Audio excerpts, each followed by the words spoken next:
ممتاز مذہبی scholar doctor شیخ الحدیث doctor محمد ظفر اقبال جلالی صاحب جو تحریک لبیک یا رسول اللہ صلی اللہ علیہ وسلم شمالی پنجاب کے امیر ہیں، آپ تشریف لاتے ہیں اور خطاب فرماتے ہیں۔ نعرہ تکبیر، نعرہ رسالت، لبیک۔ بسم اللہ الرحمن الرحیم، نحمدہ ونصلی ونسلم علی رسولہ الکریم، اما بعد فاعوذ باللہ من الشیطان الرجیم، بسم اللہ الرحمن الرحیم۔ ومن یبتغ غیر الاسلام دینا فلن يقبل منه وهو في الآخرة من الخاسرين، صدق اللہ العظیم۔ الصلاة والسلام علیک یا سیدی یا رسول اللہ وعلى آلك وأصحابك يا سيدي يا حبيب الله، الصلاة والسلام عليك يا سيدي يا شفيع المذنبين، وعلى آلك وأصحابك يا سيدي يا محبوب رب العالمين۔ ہم نے ہر دور میں تقدیس رسالت کے لیے تقدیس رسالت کے لیے وقت کی تند و تیز ہواؤں سے بغاوت کی ہے، چھوڑ کر سلسلہ اہل سیاست کا فسوں، فقط ایک نام محمد سے محبت کی ہے۔ بعد الحمد و صلات انتہائی عزت و تکریم کے لائق ملک بھر سے آنے والے عظیم قائدین، زعماء، مشائخ نظام، علماء کرام اور دور و نزدیک سے آنے والے جملہ غلامان رسول، الحمدللہ تحریک لبیک یا رسول اللہ صلی اللہ علیہ وآلہ وسلم اور تحریک صراط مستقیم پاکستان کی منظم کوششوں کے نتیجے میں آج ریلوے گریفن گراؤنڈ لاہور میں عظیم الشان اسلام زندہ آباد کانفرنس اور عقیدہ توحید سیمینار میں ہم سب کو حاضری اور شرکت کی سعادت میسر آ رہی ہے، جس پر تحریک لبیک یا رسول اللہ صلی اللہ علیہ وآلہ وسلم کے چیئرمین، تحریک صراط مستقیم کے بانی، کنز العلماء، عالمی مبلغ اسلام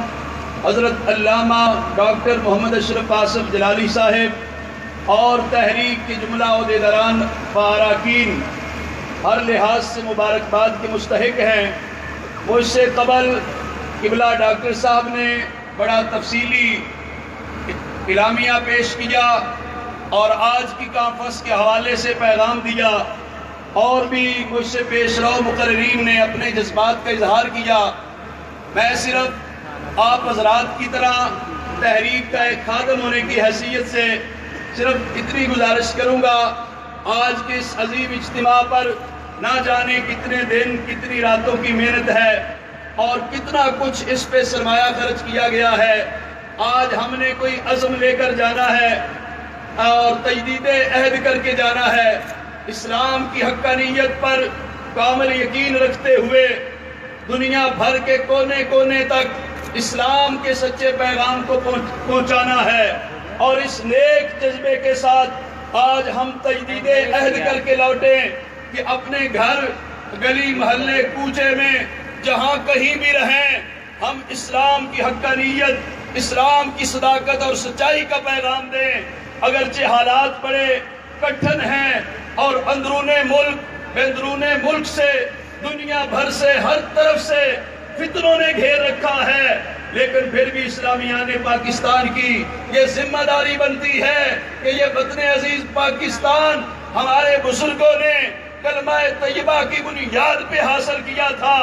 اور اس وطن عزیز کی جڑوں میں اس اسلام کا نور موجود ہے، لہذا ہماری ذمہ داری بنتی ہے وطن عزیز پاکستان کے حقیقی تشخص اور اسلامی تشخص کی حفاظت کے لیے، نظریہ پاکستان کے فروغ کے لیے،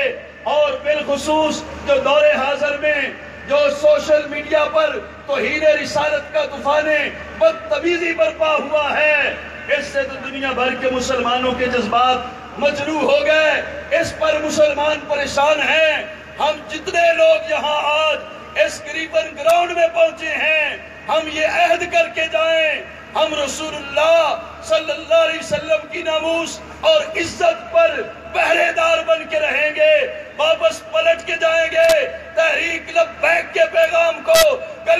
کوچے میں لائیں گے اور تحریک لبیک کے منشور کے مطابق ہم فوراً جا کر رکنیت سازی کریں گے اور جا کر کام کریں گے۔ اگرچہ اتحاد بڑا ضروری ہے، بندہ ناچیز بھی اتحاد کا بڑا خواہاں ہے، اور ہمارے قائد محترم صاحب نے حال ہی میں جو اعلامیہ میں بتا دیا کہ ایک متن عزیز کے عظیم زعماء پر، قائدین پر مشتمل ایک کمیٹی قائم کر دی ہے، جس سے ہمیں حوصلہ ہو گیا ہے کہ انشاءاللہ تعالی اہل سنت کا اتحاد جو ہے وہ خواب شرمندہ تعبیر ہوگا۔ لیکن میں یہ کہنا چاہتا ہوں، اپنے کارکن بھائیوں سے کہنا چاہتا ہوں، اتحاد کے لیے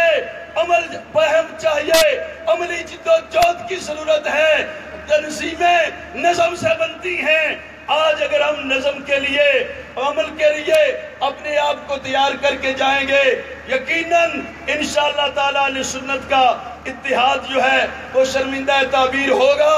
اور یہ حقیقت ہے، جب قومیں خود میدان عمل میں اترتی ہیں تو اپنے اہداف کو حاصل کرتی ہیں، اگرچہ ہدف بڑے ہیں، لیکن اتحاد کے لیے بھی میں سمجھتا ہوں اطاعت امیر ضروری ہے۔ اگر اطاعت امیر قرآن و سنت کی روشنی میں اسلامی نقطہ نظر کے مطابق اگرچہ حبشی غلام کیوں نہ ہو، آزاد کٹے ہوا کیوں نہ ہو، پھر بھی امیر کی اطاعت دل و جان سے کی جائے تو اتحاد ممکن ہے۔ تو دوستو، شمالی پنجاب کی خادم ہونے کی حیثیت سے جو لوگ شمالی پنجاب سے آئے ہیں، میں ان سے گزارش کروں گا، محترم قائد صاحب نے جو کہا کہ ہر ڈسٹرکٹ لیول پر، ہر ضلع میں ہم یہ اسلام زندہ آباد کانفرنس کریں گے، یہ تو اسلام زندہ آباد کانفرنس ڈاکٹر صاحب کی میں سمجھتا ہوں ذاتی کوششوں کے نتیجے میں ہمیں مل گئی ہے۔ اب ہماری ذمہ داری ہے کہ اپنے اپنے اضلاع میں جا کر تحریک کی تنظیم سازی میں